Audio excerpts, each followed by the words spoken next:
All right, welcome back in, athletes. We got that Week 3 NFL DFS stacks and value plays for you. Has some really key value plays for you that are going to be pretty good. Has some really nice stacks as well. A couple of low-owned stacks that could hit pretty well. Let's get into it here, though. Going to be starting it off with the Minnesota Vikings. Now, this is kind of an easier one. It kind of just depends on how you want to stack it. You kind of stack it either which way. If Dalvin Cook is out, you definitely want to try to get Latavius Murray in there. He's a little bit too cheap.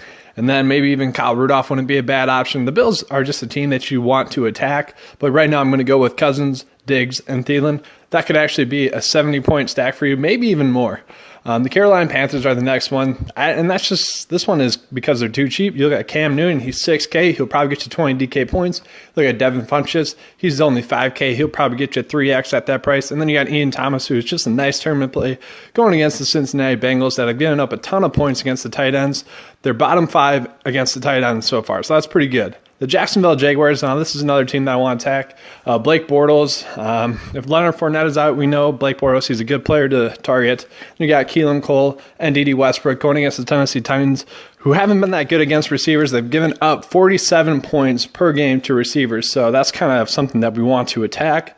Now getting into Kansas City versus San Francisco, this is a game with the 56-point over-under, so definitely want to attack this game.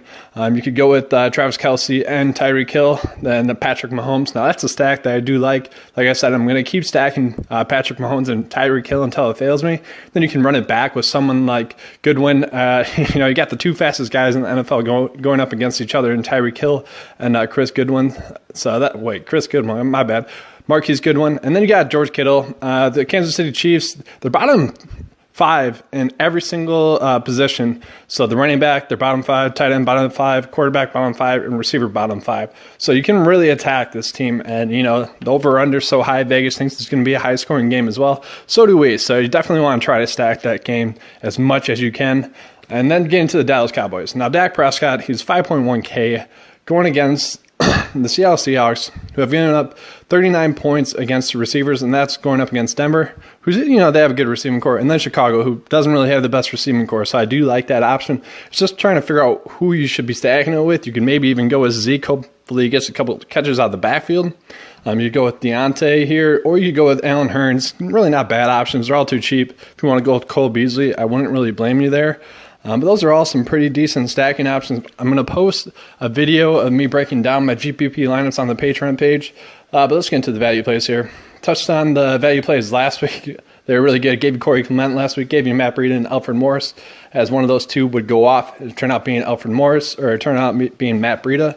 Also gave you guys D. Westbrook last week. But let's get into this week here. Corey Clement running it again. Obviously, that's an easy value play for you.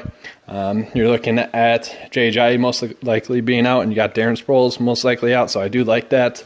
I just want to tell you guys right now, my value plays are going to be 4.5K and under, so that's kind of how I fit my criteria.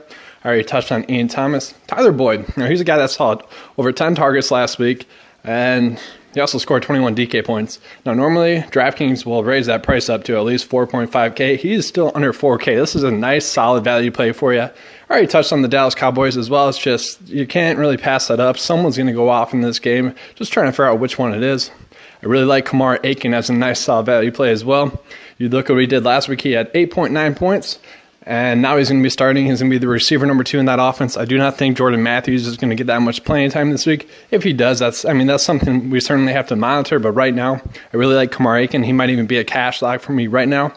Then Wendell Smallwood as well. If Darren Sproles and J.J. are both out, that means Wendell Smallwood's going to get a lot more run as well. They don't really like to feature one back, so he'd be the other back that I'd like to target. And then Corey Grant.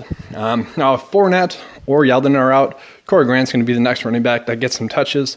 You get about 10 touches if one of those two are out. Now, they're both kind of injured. I doubt that both of them are going to sit, but if they did, he'd be a nice, safe cash lock for you as well. Going to be posting the cash and GPP lineup video on the Patreon page. Really hope you guys stay tuned and, get that a view. Going to be posting it on there tomorrow afternoon. Let's have those green screens. Let's have another good week, guys. Really appreciate it. Let's go.